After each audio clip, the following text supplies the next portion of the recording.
Welcome to the Serial Killers Thrillers. This is the episode 2 of the Ghost Killer, the Dufftown Killer. Now, I know that is kind of a tongue twister, the Serial Killers Thrillers. But yeah, now let's dive in.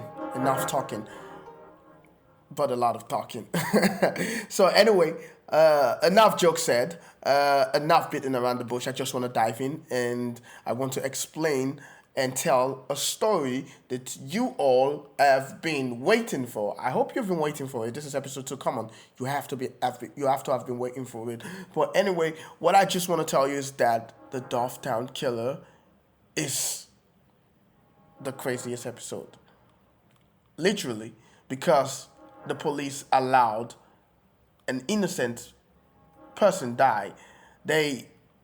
She was a total victim, and they could have done more. And they used her. They thought they could use her to get to the serial killer, James Fanny. Allegedly, we still don't know if James Fanny really went missing or if James Fanny is really the killer because he was never found. So anyway, let's dive right in. Okay, now let me just tell you a little bit of the last episode, like previously on the last episode. Anyway, the last episode I talked about James Fanny, the alleged serial killer. Not yet a serial killer. If you're following the episode, if you're not following, you have to go back to episode 1 to know why he's not yet a serial killer. Because he murdered only 2, of course. And now he is murdered 2 more, and now it's 4. So now he is a serial killer. Now, before he became a serial killer, he murdered 2 in New Zealand. Riverton, New Zealand, and now he came to Dufftown in Scotland and he murders again 2 now. So now in the previous episode I told you about they thinking that was the end, like he murdered 2 and that's it. But then in came this lady to report a crime that happened, saying she just got back from the doctor, and the doctor said that she was injected with some kind of drug, and now she wants to report a breaking and entering. And they were like, oh, really? What happened? And they were surprised that he was going to commit another murder. They were surprised that he has selected his 3rd victim. Is that his final victim? They don't know, but they thought it was over. It was over, but now they're thinking, oh, he selected his final victim. Okay, now let's get to know this lady. They told her, okay, who are you? This, that. Who did you talk to? And all that. They asked her all the questions you're supposed to ask her. And now they were like, okay, go home. We've taken your statement. They didn't tell her. What they failed to tell her was that you've been selected. You'll be killed by this guy. This guy, the serial killer, James Fanny. They didn't tell her anything like that. They just told her to go home. And then the police, Leo Wilson, said, let's put a surveillance team on her. And they were like, you're not the police. Why did you tell her to go home? Were you supposed to tell her that she has been selected? You stopped me from telling her. Why did you stop me? He said, we'll never get to him. Let's make him believe that he still have the upper hand. Like he's still going, his plan is still going as planned. And so they told her to go home. They put a surveillance team on her. They were thinking probably she's going to be kidnapped on the way. So let her go home. They put a surveillance team on her. She wasn't kidnapped. They got to her apartment. She wasn't kidnapped. They stayed 500 meters away from her apartment, always checking in on her, like from afar, surveilling her, thinking she would step out and be kidnapped. But immediately she went to bed. They left the surveillance team because one thing they were sure about is MO signature. He never carried out a murder in the house or the home, the apartment of the victim. He has never done that. But all of a sudden, they got a call. You have to go to this apartment. It was the guest apartment. The apartment had blew up. There was a bomb in the apartment. It blew up, and they rushed there. They were able to, before the apartment went totally crisp, they were able to put off the fire. But guess what? She was already burned down. She was already burned down to ashes in her own apartment. That's the craziest thing. He carried out the crime, the murder, in the apartment, burned her down. Went into the apartment, paralyzed her with a drug she injected into a body. The injection mark was seen on her neck. She was paralyzed. She wasn't the drug he used this time didn't make her unconscious. It only paralyzed her. So she was actually awake to see to feel the burning pain. That's so crazy. And they could have done more. They could have told her what was going on. That she had been selected and she was the next victim, but they didn't because of Detective Leo Wilson trying to catch the serial killer who murdered his ex. His girlfriend. His girlfriend, not his ex. His girlfriend. That is crazy. So he was too attached to the case. And he wasn't a police anymore, he was retired. But they had him coming because you had experience with this killer. You can help us catch him. But now you made us do something very wrong. And that was how she died. That's the crazy thing. Now, what's next?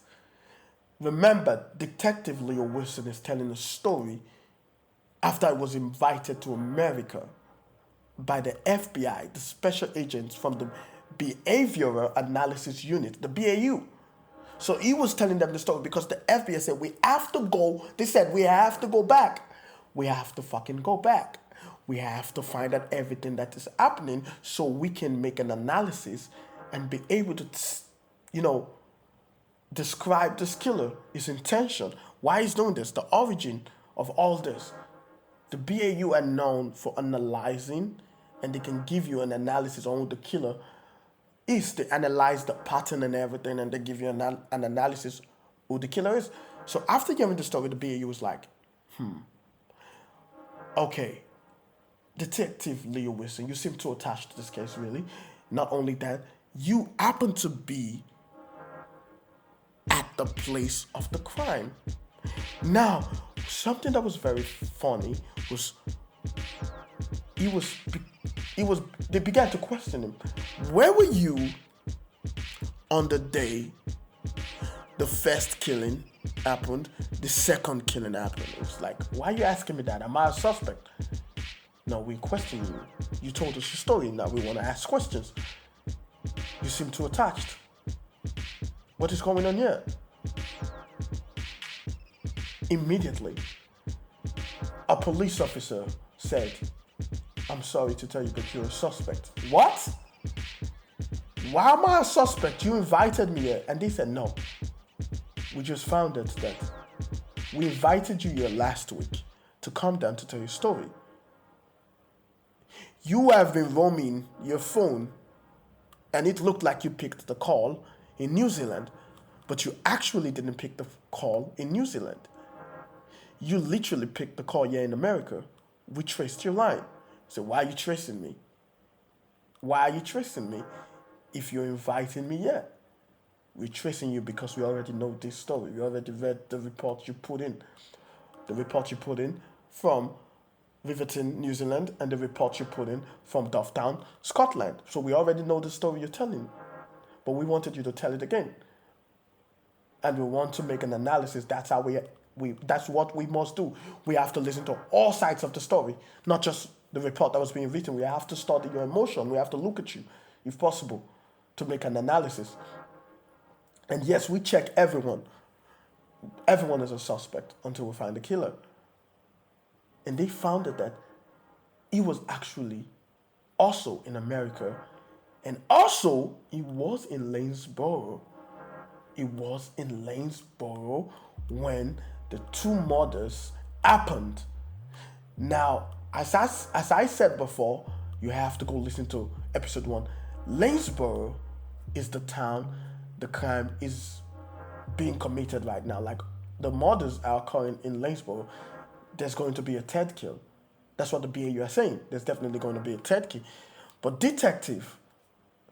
retired detective Leo Wilson was also in Lanesboro when the first two kills happened. But in Dufftown, he wasn't there for the first kill. But they checked and they saw that he was in Newcastle when the second kill happened. And Newcastle to Scotland, it's approximately 3 hours or less. And they said they have a reason to believe that it was they're not yet saying it's the killer, but they're thinking that in order for them to pull out an analysis, they have to question him and find out what was he doing so close to the place of the murder when it happened. And then lying about being in New Zealand. Now he's now a suspect. And they said James Fanny, from what you've told us about James Fanny, he has a very little record. We've gone through everything. He's a young kid. There's no possible way a 16-year-old boy could be the serial killer. It was too young. Yes, James Fanny, I said, was around the age of Jane Doe. But what I failed to mention in episode 1 is his age.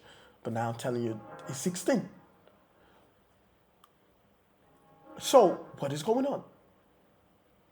What is happening? That's what they asked. They asked Detective Leo Wilson. And the person asking this question, it brings me to tell you about the people involved in Minnesota, in Lanesboro, Minnesota. One of the people involved is Taraji or Oprah. Taraji Oprah was the Lanesboro, Minnesota sheriff. She was a former model, beautiful girl, looking sexy. She moved back after she couldn't make it in modeling. She had a little bit of, here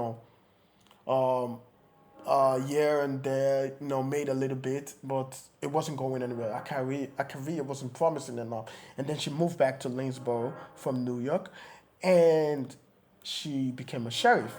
She became a police before making it to the sheriff. Now she leads the Lanesboro Police Department. She was the sheriff for Lanesboro, the small police department. Now another person on this case was Amira Lopez, the New Zealand Interpol that was asked to come in to help with the case, and was also asked to call and invite Detective Leo Wilson.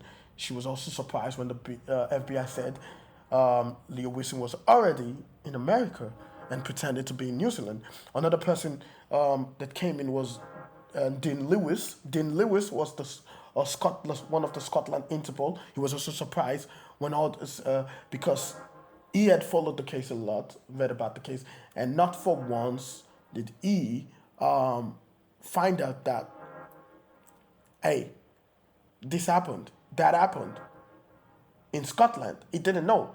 Everyone was surprised. No one knew about that.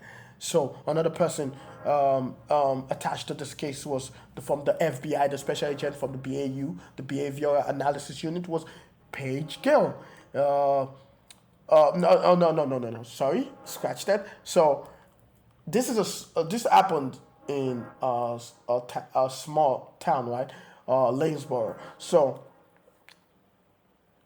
it was a crime which was supposed to be handled by the sheriff department, but it became a state crime when the sheriff department couldn't, they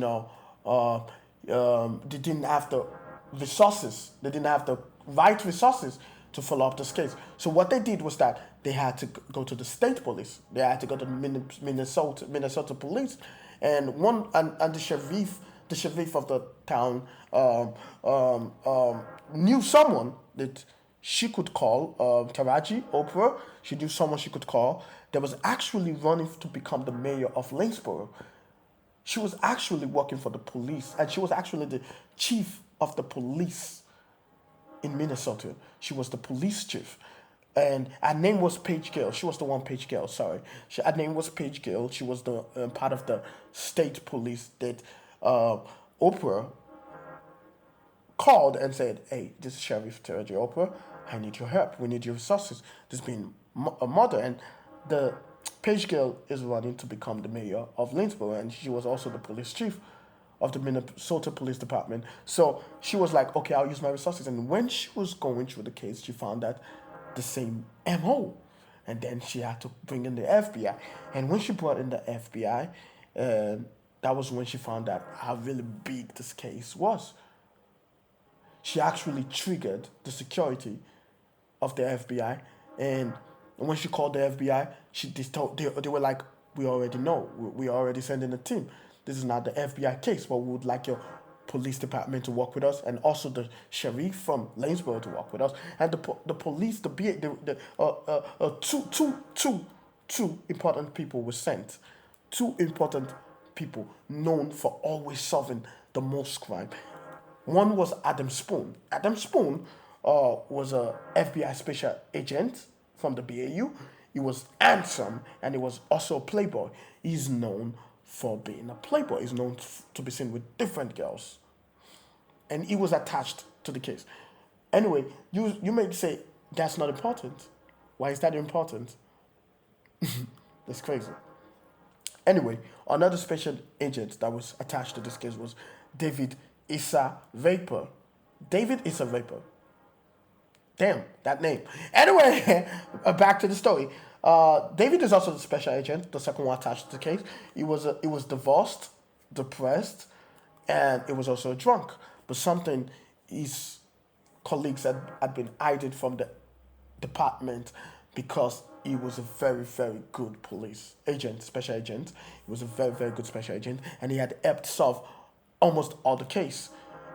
And he always worked, and he always worked perfectly in the same team with Adam Spoon, special agent Adam Spoon, and special agent David Issa Vapor was the people attached. Now, that being said, these were the people questioning Detective Leo Wilson in order to build an analysis of who the killer might be and give a description to the public for what to watch out. So now they're questioning him. And now, while all these are going on, something crazy happened. And I'll be talking about it in the next episode, episode 3. Stay tuned. Thank you.